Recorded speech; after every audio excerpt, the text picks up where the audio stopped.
मित्रों, भारत की भूमि वीर प्रसवा रही है। इसको वीर प्रसवा वसुंधरा कहा गया है। हमारे यहाँ एक से एक बढ़कर के ऐसे बलिदानी परंपरा के लोग हुए हैं जिन्होंने देश हित के लिए, अपने स्वाभिमान के लिए, धर्म की रक्षा के लिए अपना सब कुछ न्योछावर करने में कभी कोई कसर नहीं उठा रखी।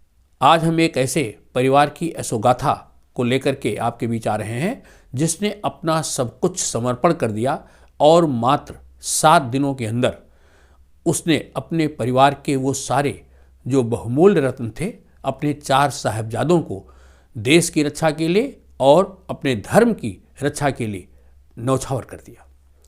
वो परिवार था सिखों के 10वें गुरु गोविंद सिंह जी का परिवार।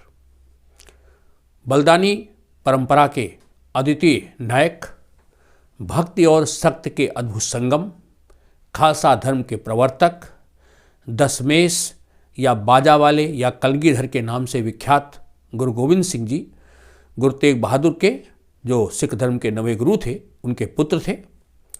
इनकी माता का नाम गुजरी देवी था और इनका जन्म पटना साहिब में हुआ था। गुरु गोविंद सिंह का जन्म 1666 ईस्वी में हुआ था, लेकिन मुगलों के साथ जो इनका संघर्ष चल रहा था उसमें इनके पिता गुरु तेग बहादुर की असामयिक मृत्यु के बाद 1675 ईस्वी में इनको गुरु का पद दिया गया। मुगलों के साथ अपने सत्य सनातन धर्म की रक्षा के लिए इनका निरंतर संघर्ष चलता रहा। गुरु गोविंद सिंह जी और मुगलों के बीच 14 युद्ध हुए। उस समय मुगल बादशाह औरंगजेब का समय था। सिख धर्म की स्थापना हो चुकी थी, लेकिन सिख धर्म को खालसा पंथ के रूप में स्थापित करके सिखों को एक लड़ाकू स्वरूप दे करके एक संत सिपाही के रूप में इन्होंने अपने आप को स्थापित किया। वो थे गुरु गोविंद सिंह जी, जो सिखों के 10वें गुरु थे। और यही कारण था कि औरंगजेब जो मुगल बादशाह था वो बहुत नाराज था। पंजाब में इनके बढ़ते हुए प्रभाव को समाप्त करने के लिए उसने सरहिंद के सूबेदार वजीर खां को ये हुक्म दे रखा था कि गुरु गोविंद सिंह को किसी भी तरह जिंदा या मुर्दा लाया जाए। वजीर खां ने बहुतेरा प्रयास किया, लेकिन गुरु गोविंद सिंह को वो पराजित करने में सफल नहीं हो पा रहा था। 1704 को दिसंबर में जाड़े का समय, इसी समय वजीर खां ने गुरु गोविंद सिंह जी और उनके साथियों को घेरने की योजना बनाई और अंत में वो उसमें सफल भी हो गया। चमकौर नाम के स्थान पर जब गुरु गोविंद सिंह जी अपने 2 पुत्रों, सबसे बड़े पुत्र साहिबजादा अजीत सिंह जी और दूसरे पुत्र जुझार सिंह के साथ अपने कुछ चंद सिपाहियों के साथ थे और उनकी कुल संख्या 43 थी, केवल 43 लोग। वजीर खां की सेना ने इनको घेर लिया।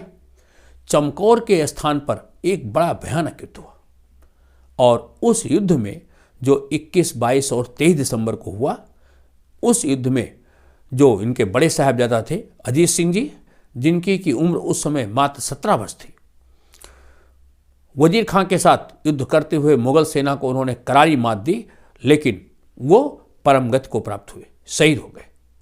छोटे भाई जुझार सिंह ने भी शहीद का दर्जा प्राप्त किया। दोनों इनके बड़े बेटे उस चमकौर के युद्ध में मारे गए। गुरु गोविंद सिंह जी अपने कुछ सिपाहियों के साथ बचे। इनकी जो माँ गुजरी देवी भी इनके साथ थी। इन दोनों का अब बिछोह का समय आ गया, क्योंकि ऐसी स्थिति थी, दुश्मन इनके जान के पीछे पड़ा हुआ था। ये दोनों अलग अलग रास्ते पर निकल पड़े। सरसा नदी के बाद इन दोनों का रास्ता अलग अलग हो गया। गुरु गोविंद सिंह अपने बचे हुए साथियों के साथ अलग रास्ते पर निकल पड़े और माता गुजरी देवी अपने इन दोनों छोटे जो गुरु गोविंद सिंह जी के साहबजादे थे, इनको लेकर के दूसरे रास्ते पर निकल पड़ी। किंतु परिवार का एक इनका विश्वास पात्र नौकर, जिसने उस समय गुजरी देवी को अपने घर पर ही शरण दी, उसने गुरु गोविंद सिंह जी के और उनके परिवार के साथ उसने विश्वासघात का काम किया। उसने सरहिंद के सूबेदार वजीर खां को गुजरी देवी और उनके 2 छोटे साहबजादों के घर पर होने की सूचना दे दी। इनकी माँ गुजरी देवी के साथ इनके 2 छोटे साहबजादा जिनकी की उम्र केवल 7 वर्ष और 5 वर्ष थी, साहबजादा जोरावर सिंह और फतेह सिंह गुजरी देवी के साथ गिरफ्तार कर लिए गए। वजीर खां इनको गिरफ्तार करके लाया और दिसंबर की ठिठुरती हुई ठंड में उनको किले की बुर्ज पर रखा गया बिना किसी कपड़े के। भयानक यातनाएं दी गई। उनको हर प्रकार से परेशान करके इस्लाम धर्म स्वीकार करने के लिए बाध्य किया गया।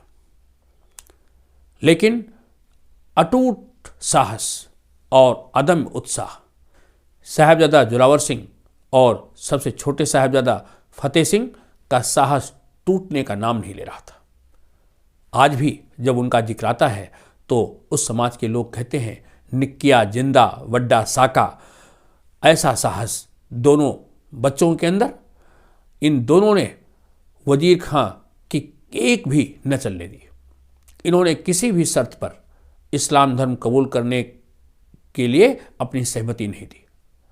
सरहिंद का जो सूबेदार था वो बहुत नाराज हुआ। उसने इन दोनों साहबजादों को सरहिंद में दीवार में चुनवाने का आदेश दे दिया। साहबजादा जोरावर सिंह और फतेह सिंह को जिंदा दीवार में सरहिंद में चुनवा दिया गया। दीवार चुनती जा रही थी और वो जय घोष के नारे लगा रहे थे। बोले सो निहाल सत श्री अकाल, बोले सो निहाल सत श्री अकाल का गगन भेदी नारा, उनके आवाज से पूरा आसपास का वातावरण गुंजायमान हो रहा था। हंसते हंसते इन दोनों पुत्रों ने अपनी शहादत दे दी और मात्र 7 वर्ष और 5 वर्ष की अवस्था में 21 दिसंबर 1704 से लेकर के 27 दिसंबर 1704 तक इस गुरु गोविंद सिंह के परिवार ने अपने 4 ऐसे रत्नों को खो दिया, 4 साहबजादों को खो दिया। लेकिन अपने धर्म पर इन्होंने आंच नहीं आने दी। सनातन धर्म, सिख धर्म की रक्षा के लिए अपने त्याग और देश की आन बान शान के लिए मुगलों के आगे इन्होंने झुकना स्वीकार नहीं किया। जब जोरावर सिंह और फतेह सिंह को सरहिंद के सूबेदार वजीर खां के सामने लाया गया तो लोगों ने इन्हें कहा कि सरहिंद के सूबेदार के सामने अपना मत्था झुकाएं। तो जोरावर सिंह ने कड़कती हुई आवाज़ में कहा कि जो मेरा मत्था है वो केवल गुरु तख्त साहब और अपने पिता के सिवा और किसी के सामने नहीं झुक सकता। ऐसा अदम्य साहस और ऐसा अपूर्व त्याग इन दोनों साहबजादों में था। तो एक ऐसा परिवार जिन्होंने अपना सब कुछ न्यौछावर कर दिया, इसीलिए इनको सरवंशदानी कहते हैं। और इनकी शहादत में भारत सरकार ने इस दिवस को वीर बालक दिवस के रूप में मनाने का निर्णय लिया है। तो ये कहानी थी उस परिवार के त्याग और बलिदान की। अंत में गुरु गोविंद सिंह ने 1705 में मुक्तसर के युद्ध में मुगल सेनाओं को भयंकर पराजय दी। गुरु गोविंद सिंह की जो लड़ाई थी मुगलों से चलती चली जा रही थी, यहाँ तक कि गुरु गोविंद सिंह जब दक्षिण में चले गए तो भी इनकी मुगलों से जो रंजिश थी वो खत्म नहीं हुई। औरंगजेब की मृत्यु के पश्चात जो गद्दी का उत्तराधिकारी बना बहादुर शाह फर्स्ट, उसके साथ गुरु गोविंद सिंह की जो बढ़ती हुई मित्रता थी उसको देख करके सरहिंद का नवाब और भी नाखुश था और इसीलिए उसने 2 अपने पठान साथियों को दक्षिण में भेज करके 1708 में सिख धर्म के 10वें गुरु गुरु गोविंद सिंह को मौत के घाट उतार दिया। तो इस प्रकार एक ऐसा परिवार जिसने अपना सब कुछ बलिदान कर दिया।